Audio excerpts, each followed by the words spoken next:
전에 축구하다가 정갱이 뼈가 으스러져갖고 이렇게 다리를 이렇게 앉아있기도 힘들고 서있기는 더 힘들고 차라리 이렇게 15분 정도 이렇게 왔다 갔다 하는 건 더 힘든데 그래서 자꾸 안 올라오고 그러는 거예요.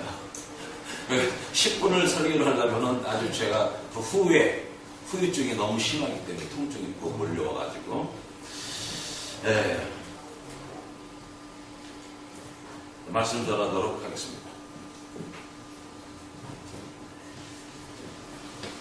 고린도전서 2장 10절에서 12절에 있는 말씀을 가지고서 기독교는 종교가 아니라 마땅한 도리라는 말씀으로 하나님 말씀 증거할 때 여러분들 진리를 깨달으시고 예수님을 영접하셔서 모든 죄 용서받고 하나님의 자녀가 되고 이제 영원한 지옥이 아니라 영원한 기쁨과 행복 그리고 사랑이 가득한 저 천국, 눈물도 고통도 애통하는 것도 질병도 암병도 전쟁도 없는 영원한 하나님 나라에 들어가시기를 간곡히 부탁을 드리겠습니다.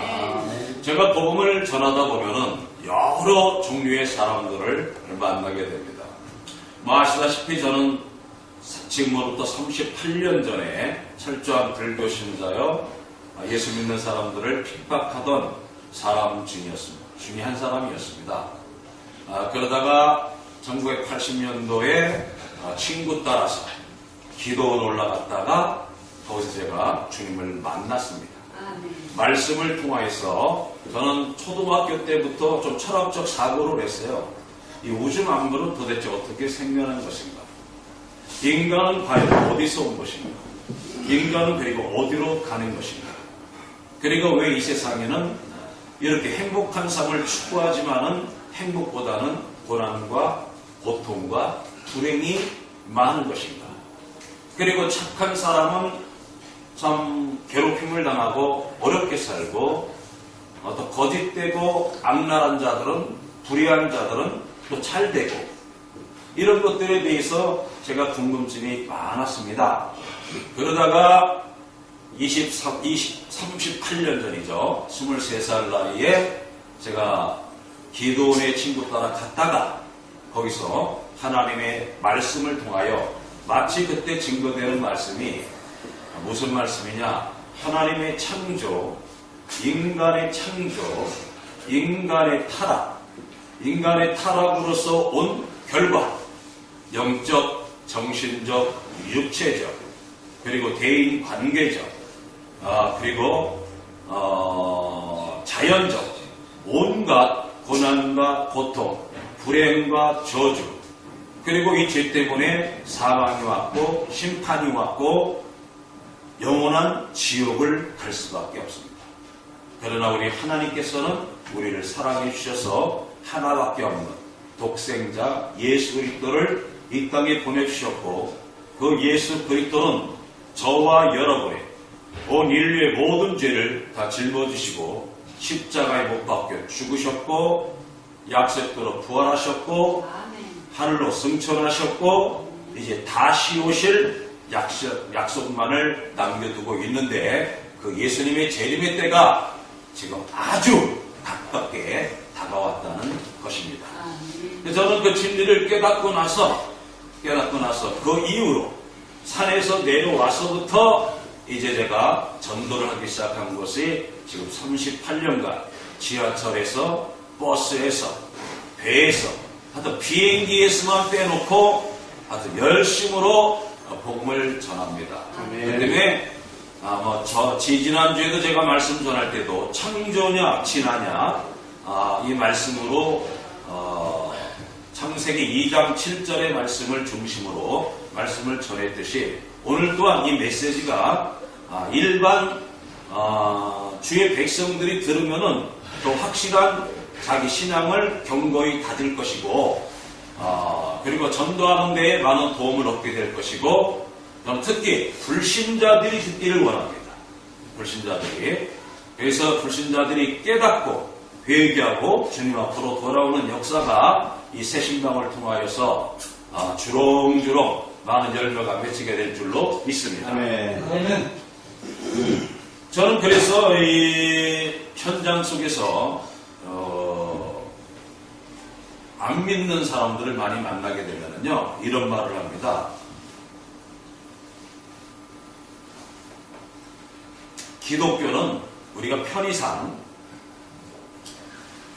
기독교라는 이름으로 부를 뿐이지 기독교는 본질상 종교가 아니라 마땅한 도리입니다. 예를 들어서 여러분 자녀들이 있지 않습니까? 부모가 자녀를 낳았으면 자녀는 자기를 낳으신 부모님을 엄마, 아빠라 부르고 그분을 믿고 따르고 섬기고 사랑하는 것이 종교입니까? 도리입니까? 이것을 보고 종교라고 말할 사람은 아무도 없습니다. 마땅한 도리인 것이죠. 마찬가지로 이 땅의 모든 생명, 저의 생명, 선생님의 생명, 자녀들의 생명, 부모님의 생명, 그리고 이 땅에 있는 모든 생명은 다 어디서 왔습니까? 생명의 근원 되시고 창조의 근원 되시는 하나님께로 왔기 때문에 우리는 그분을 하나님 아버지라고 부르는 것입니다.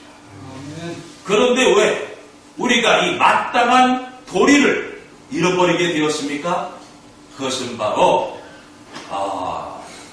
죄로 인하여서 하나님의 영이 우리 영 속에서 떠나가고 귀신이 우리 인간의 영을 지배하고 있기 때문에 그렇습니다. 고린도후서 4장 4절에 보면은 이 세상 신이 믿지 아니하는 자들의 마음을 혼미케 하여 예수 그리스도의 복음의 광채가 비치는 것을 방해하고 있다. 뭐가요? 이 세상 신. 이 세상 신이 뭡니까? 마귀 귀신이죠.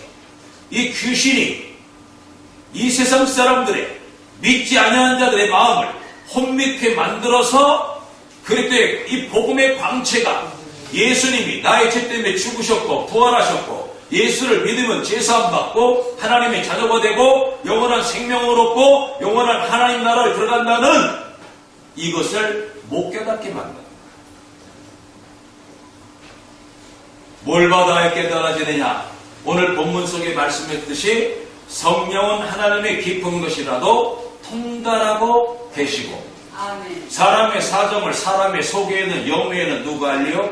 이와 같이 하나님의 사정도 하나님의 영에는 아무도 알 수 없다고 했고 2장 12절에 우리가 세상으로부터 온 영을 받지 아니하고 하나님께로부터 온 영을 받았으니 이는 그 영이 우리로 하여금 하나님께서 우리에게 은혜로 주신 것들을 뭐한다? 알게 하려 하십니다. 할렐루야. 알게 하십니다. 그래서 우리가 하나님을 만나고 나니까 모든 것이 은혜구나. 모든 것이. 하나님은 그렇습니다. 우리 생명과 육신의 생명과 연결된 것들도 다 공짜입니다. 여러분들 물 지금 사 먹지만은 사실 하나님이 공짜로 줬죠. 물 없으면 살아요, 못 살아요? 못 삽니다. 물 공짜로 줬죠. 여러분들 전기료 얼마나 비쌉니까? 전기 없이 삽니다. 그러나 여러분들 태양 없이 살아요, 못 살아요? 못 삽니다. 그런데 여러분들 태양세 내본 적 있습니까? 없지 않습니까? 여러분 공기 인간이 과학으로 공기를 만들어냅니까? 못 만듭니다. 물 한 방울도 못 만들어냅니다. 우리가 중환자실에 들어가면 산소호흡기를 꽂고 있는데 그 산소호흡기를 끼고 있는데 그 가격이 상당히 비쌉니다. 여러분 산소가 없으면 우리가 어떻게 됩니까? 죽습니다. 여러분 평생 공기를 먹으면서 살면서도 공기값 낸 적 있습니까? 아니죠. 다 뭐예요? 공짜입니다.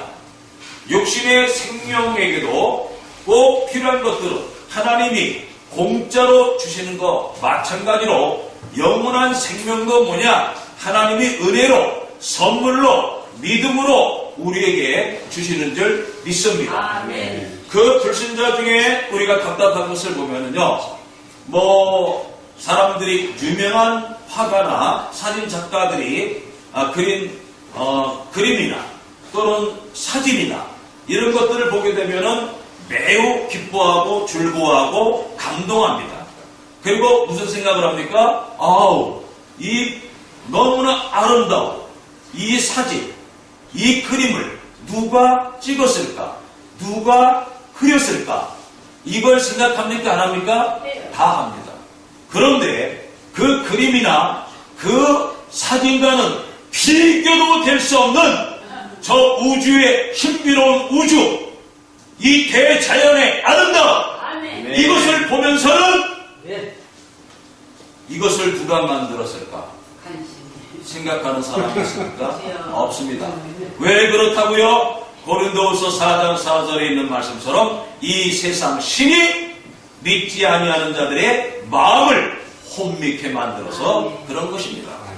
그래서 회개하고 죽기로 들어와서 하나님의 깊은 것이라도 모든 것이라도 통달하고 계신 성령을 받아야지만이 우주의 기원, 인류의 기원, 인간 어디로 가는 것인가? 왜 인간은 행복한 삶을 추구하지만은 많은 고난과 고통, 불행과 저주 가운데 살다가 죽을 수밖에 없는가? 이것을 깨달을 수밖에 없는 것입니다. 그러니까 여러분들 꼭 이 진리의 말씀을 들으시고 회개하고 예수님을 마음속에 영접하시기를 주님의 이름으로 간곡히 부탁을 드리겠습니다. 아멘.